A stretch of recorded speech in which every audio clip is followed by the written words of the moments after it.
What's up, y'all? It's Whoopi Thinks, and today I'm going to be playing a game called Urtuk. I'm not sure how to pronounce it. Doesn't really matter. So this is a strategic RPG, tactical RPG. I guess you could say kind of in the vein of Battle Brothers, if you're familiar with that. The art style is really nice. It's kind of hex-based combat.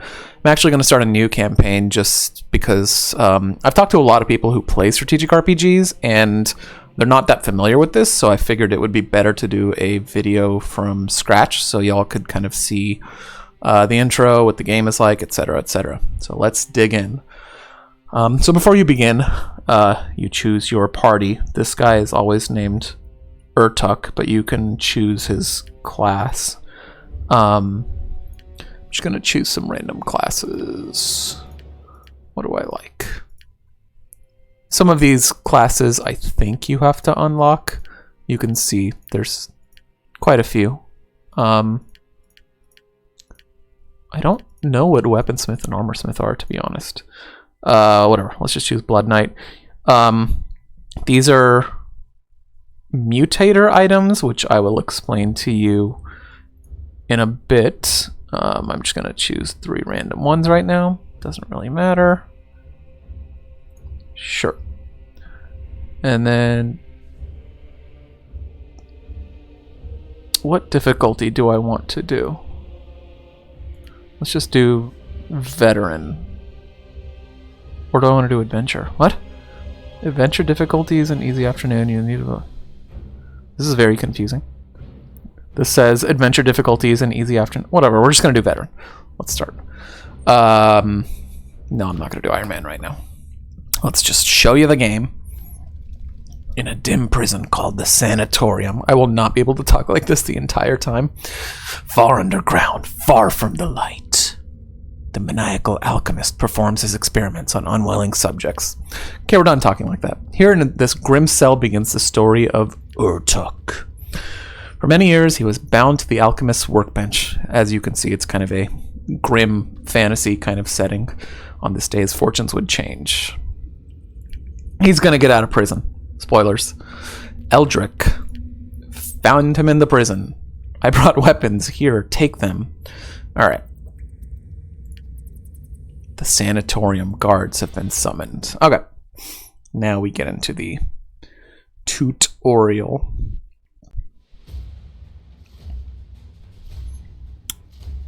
To fast forward, hold the tab key. Sure. Okay. So our goal is just to get right there. And we need to kill those 2 guards. Okay. Oh, wow. What happened to his health? Okay. He just knocked that... That was a lot. I barely remember the tutorial. I bought this game in 2019, so maybe a year ago or so. I put about 15 hours into it, so I am familiar with it, but I have not beat it or anything like that. It is a roguelite, but it's not one of those roguelites where you could sit here and, you know, finish a run in an hour. Like, it's a full-on campaign roguelite. So anyways, the hexes are where you can move, obviously. You have abilities down here, so like throw javelin, etc., etc. You have stamina. I'm sure it'll tell us all this, so for now I'm just going to move. There is different terrain height, which obviously matters for damage, reach, etc., etc. But let me just mosey on down. What does it want me to do? No, I'm just going to end my turn. So, obviously, when you hover over an enemy, you can see like its HP, its damage. On the left here is turn order. That should be pretty apparent. Yellow is you, white is NPC, red is enemy. So, for instance, right here, I can do this charge ability since it's this guy's turn. He still has 74 stamina. All he's done is move. This would take up a lot of stamina. And it would do damage, and it tells you... Basically, that tooltip tells you all you need to know. So I'm going to charge at him, do 109 damage, because that's good damage, and move on. Let's wait. So when you wait without doing anything in this game. I'm pretty sure there are other games like that. You actually regain extra stamina and extra speed being initiative, for lack of a better term. I'm going to chuck my javelin at him and kill him. And I think more guys pop out. Maybe. I'll swap places. So the whole goal is to try to get here, because then we're going to quote-unquote escape the tutorial or whatever. Yes, there's the other guys. Okay. Wait, because I cannot go anywhere. Move to the escape. Move. So most people I know actually like the art style in this. I came across one person who was like, oh, the art style isn't that great. But for the most part, like the animations, the sounds, all that kind of stuff, I think, personally, are well done. Hurry up, I'll hold them back, we'll meet again. Okay. So this really didn't tell us anything as far as the tutorial goes. What happens if we... No, I don't want to skip intro, just in case. Okay, let's escape and move on to the next thing. So that's all we had to do, was move over here, like I said. Okay, as Urtuk, you were in prison, blah, blah, blah, blah, blah. You have suffered a mutation. The mutations are a core part of this game, which I will show you shortly. Like, your characters will basically take on mutations, which are different traits or perks or downsides or whatever, and that's kind of what differentiates them. The goal of the game is to go up or go down levels and to try to find like a cure for Urtuk's affliction, as you can see right here. So this is like the first zone, and you're just kind of going around looking for your way out. So this is the overworld. Obviously, I haven't discovered that much of it. There's Fog of War, which will obviously get uncovered in time. You're basically going to go around, you choose where you want to go, you can kind of hover over each area. This is me right now. See what's over there. So here, for instance, is a group of soldiers that have been sent to eradicate you. Scouts are reporting they failed their task and they're retreating, so difficulty easy. So you could go here and engage in a fight. You could go here and engage in a fight. This is a hunting party, or I don't know what to call it, so for lack of a better term, a hunting party. Or actually, it's not. It says some deserters are being chased by Ariel and his bounty hunters. So these are the bounty hunters, and if you kill them, you're helping out the other people. So there's different things you can go to, like I said, and you'll see more of that. These are all different currencies. Trillium is a currency. This is medicine, which is used to heal injured characters, which I'll get into if I need to. Life essence is how you extract mutators, like those 3 things that I picked at the start. You can get more that are almost like items that you can slap on your characters. And then you have other resources. Whoops. And you have your party here. This is Urtuk. These guys are named randomly. I think you can, yeah, you can rename them if you want. I'm not going to do that. So there are basic items for every character, like this Blood Knight, for instance. Can use great swords but doesn't have any armor. This guy has armor and a basic sword. This guy has a javelin, right? So you'll see as you go on, you'll unlock perks, mutations, etc., like I said, which you'll see over here. Your focus ability, which is essentially like your focus bar builds up, and then when it's maxed out, you can use that focus ability. You can see for each character here. You can see all their abilities here, etc., their strength, vitality, etc. So you basically see all the stats right here. And then right here, what you can do is put these items. You have 3 normal slots and then 1 like special slot, focus ability slot. So it overrides your focus ability, which is always in yellow right here. So, what is this? I'm just going to put this on someone random. Sure. This increases max HP, so who has crappy HP? I'm going to increase the Javelinier's max HP. And I will put this.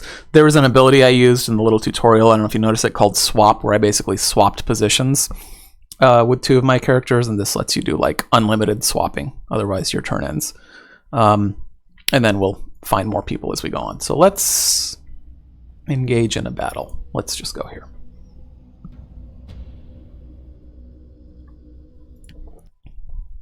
Let's help these dudes. Okay, so I would zoom out for the battlefields, just to kind of survey it. Terrain is important. If you like knock people into spikes or these pits down here, it's basically an auto kill. So you can use terrain, like I mentioned, to your advantage. These are the enemies. This is the deployment phase.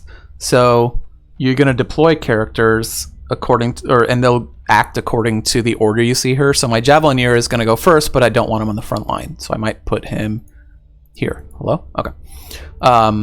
He'll act last, but I might want him to be ahead. And since this guy's a melee hero, I might want him to go here. Something like that. I don't know. Something like this. So with that, start battle. They want us dead. Help, please. I've injured my leg, but I'll try to make it. Okay. Oh, God. Those sound effects. I have the sound turned down, by the way, at like 50%, but you can turn it up much higher. And then this is basically the battle log, etc., etc. So, let's move my Javelineer here. Oh, we can't do anything else. See, so every time I just move and then wait, you'll see the plus stamina and plus speed like that.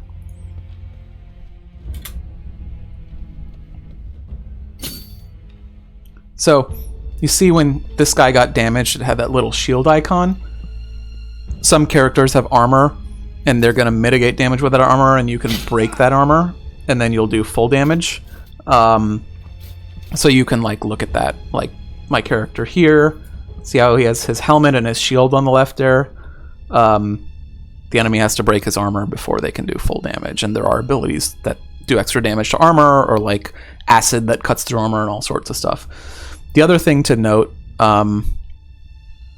there's something called a zone of control, where now that these two guys are engaged and right next to each other, they can't like leave combat, something to that effect. And all this stuff is over here in the help menu. I will say the game doesn't do an amazing job explaining stuff, so you will have to use this help menu. Here's that zone of control that I was talking about. So tiles adjacent to a melee enemy are in its zone of control. Once your character enters that zone, he cannot move any further. This doesn't apply to ranged, stunned, or panicked units. So there's all these different things. There's effects, and effects are really important because that's how you crit. So if you stun someone, then you can crit them, etc., etc. So there's all these kind of nuances to battle. But anyways, my throw javelins range is 3 tiles, so I should be able to go over here. The other cool thing you can do is before you execute an action like an attack, let's say I moved here and I'm like, oh crap, I just realized that I can't reach this guy. I can actually undo movement, and you can see here, undo movement is available when no damage or effects have been inflicted. So I can undo that and be like, I want to move here instead, but I think I want to go here. And this will show you how much stamina it costs, the damage, the hit chance. Like other tactical or strategic RPGs, there is a hit chance. Welcome to the world. And then on the right of my screen there, you can see all of the enemy's stats. Right now he has 250 HP. You can see when I hover over him, that's how much his health bar will be reduced if you look at his health bar right by my mouse. You can see his stamina, how much damage he does. He's engaged by this guy right now, etc., etc. So this will do 100% hit chance for 93 damage. Move him over here. Oh, see, so I can't attack this guy because he's 2 levels below me, so maybe I don't want to do that. Maybe I want to move here, for example. And end my turn. I like having this guy in the front, just because he's the beefiest. So this guy, 29 damage is not that much. See, what I should have done is looked at the enemy range, but that's fine. He got a little damage in, but that's okay as long as my guy doesn't die. Yeah, get him. You can also do things like if you surround an enemy, everyone will be like backstabbing him and things like that. So, see, right here I'll do 139 damage. It says crit, and that's because right now this enemy is engaged with him and I'm in the hex behind him. And you can see his health bar is flashing because when I do this attack, he will die. And splatter into a bajillion pieces. Alright. So I can do damage to this guy, but it'll do less damage. See how it says penalty 70 minus 19? That's because he's higher than me on the terrain. You can see this terrain elevation that I'm on is 4, and he's on 6, so I don't do as much damage. So high ground is important in this game. So I equip this guy with that swap ability, so basically I can move a little further. Oh, I can't reach him, he's too high. Okay, whatever. Rude. Man, totally forgot about that guy. Alright, whatever. Yeah, first strike. That's one of his abilities for this class, or whatever, is he will attack first. I think I want to go over here. Haha, 58 damage. This guy just keeps running. Can I charge at him from up here? No. Can I move further? No. Okay. So my plan is to send this guy up here and this guy down here. Let's see if that plan is any good.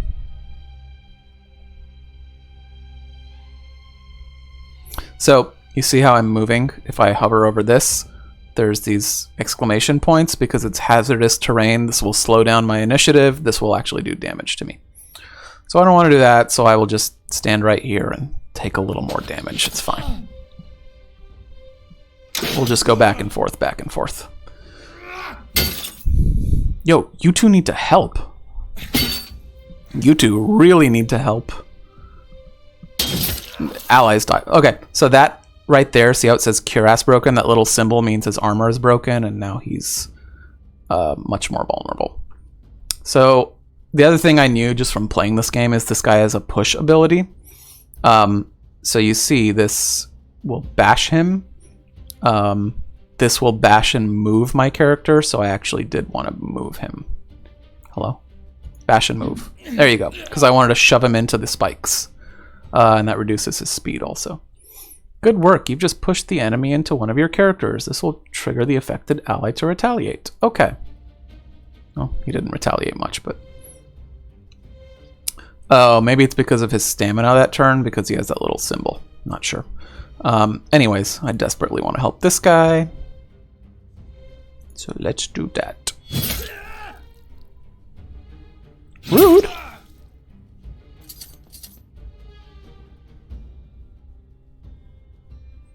You know, I'm thinking I should move over here and start helping this guy out. I can still attack this guy, but he'll die, which is fine. Allies and stuff die. Like, that's... So the I am out of breath is because this guy was out of stamina. Ooh, that guy just ate it. Okay. Could we have saved him? Probably not. No, because these two guys are freaking pussies. We could not have saved him. Alright, you dead. And you did. Cool. Ah, this guy's in the way. That's so irritating. Is this 3 hexes? Yesh. Yesh. See his armor? So I did way less damage like I was doing. Normally I would have done 70 damage to that guy. With this guy I did whatever I just did. Why am I doing less damage? Is it because of his... No. I think it's because of his armor. Yeah, it's because of his armor. See that armor symbol above is flashing? So, whack. Alright, this guy is super slow. I always try to equip my guardians with more movement because their movement just sucks. But, oh, broke his armor. Perfect. Yeah, you guys hide now. Please don't die. Let's swap, and what if I bash him? Let's bash and move. Okay. See, fall from high ground, so he got immobilized and his speed got reduced and all this good stuff. So I don't think I can reach him, but that's fine, because this will kill him. Hooray! Whew! Get wrecked. Victory! One of the survivors, thanks to your leadership, some of us survived. As a reward, please take this item. Apparently this guy's an item. So we got a helmet and we got a party member. You will get a bunch of party members some point in the game. You'll just keep collecting party members. Increased agility or max HP. So, see, one of the things I just did was extract that mutator. It costs life essence, which is... it's one of these things. This. You get it from fallen enemies, and then you can actually extract abilities that those enemies had. And then for battle spoils, I got that life essence I just talked about in Trillium, which is a currency. So I got that new party member. He's a spearman. Cool. Who can... iron helmet, steel helmet. So this will literally double his protection. We will do that. No one else can wear a helmet. And we will increase someone's max HP. This guy was taking decent damage. Let's increase his max HP. Cool. Let's do one more fight. Nothing interesting here.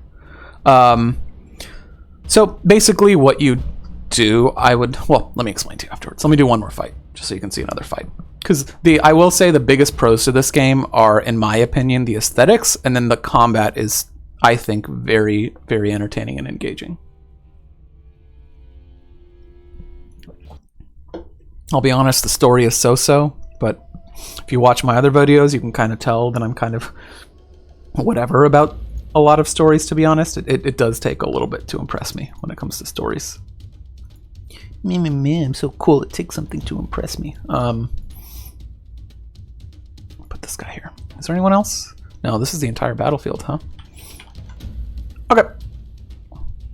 Okay, a group of slavers and some soldiers. Let's exterminate these cretins. I like the word cretin. Alright. We are just going to start pummeling this guy, because why not? These two guys look like melee. I want to go attack this guy. So one of the things that you can do that I should have been doing last battle is I can hover over this guy's question mark. The red tiles show me where he can move to. So if I move right here, this guy will be able to attack me because he can move right here, and this guy will be able to attack me. So I don't know if I want that, so I'm just going to continue to wallop on this guy. Because this guy is like two-handed melee, which is great, but he's not like my true tank. This guy is my tank, so I don't mind moving him. This does... what is 58 minus 29? I can't do math. 29. Let's just move him. Some abilities will push an enemy backwards in the timeline, chaining the enemy's turn order, forcing him to act later. Blah, blah, blah, blah, blah. This occurs when a character enters mud or is pushed against rock. I kind of explained that, but yes, speed matters. This timeline matters, right? When you hover over someone, you can see on the left it kind of blinks over their little portrait, and that's when they will act. Very handy. What is this? Taunt. Force the enemy to attack you next turn. He'll attack this guy, so that's fine. I don't care which one of these two he attacks. Oh, where's this guy going? Oh, he's ranged. I didn't even realize he was ranged. See, like, if I was at a harder stage in the game, I would be planning this more a lot more than I am right now. Wow, couldn't find those words. Instead, I'm just kind of messing around because I know these initial fights are pretty easy.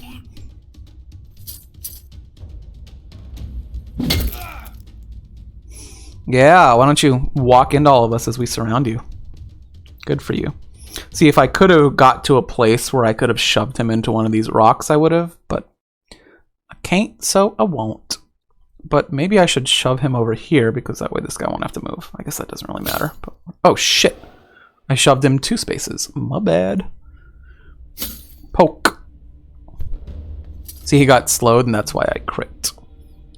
So this will crit too. It does show that he's slowed on the right-hand side. You can see it says slowed current turn. So that's why I'm able to crit him so much. So that broke his armor. I'm going to smack this guy against a wall. See, minus 60 speed, so the same thing will apply now. So this is kind of a joke of a fight. Like a 4-on-3, you're gonna win pretty much every time. You will. What is this? Oh, see, they have random traits like I mentioned. Achievement trait unlocked: when you kill an enemy, gain plus 35 speed.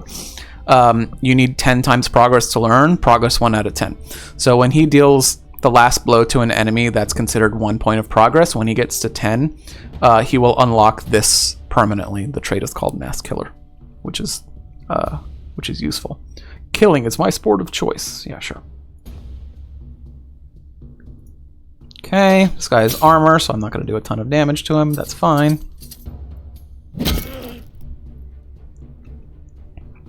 Can I bash him against that rock? Yes, bashed into solid object, minus 400 speed. That's what I was looking for. And this symbol right here means he's stunned. So now we can start critting him good. Breaking his armor. Smack him good. Give him a little spanky spank. I might have like waited around and let this guy kill him if I was in my real game so he could get another point of progress towards that thing, but that's fine. New javelin, sweet. So these, I don't have enough life essence. I could save up. I think I'm just going to save up because you can see these are the only 2 I can extract. Oh, this is actually really useful. So when an ally when a melee ally attacks a guy, if my ranged guy is in range, he'll automatically get like an attack. So I will actually extract that to put on my ranged guy. Select who will join your party.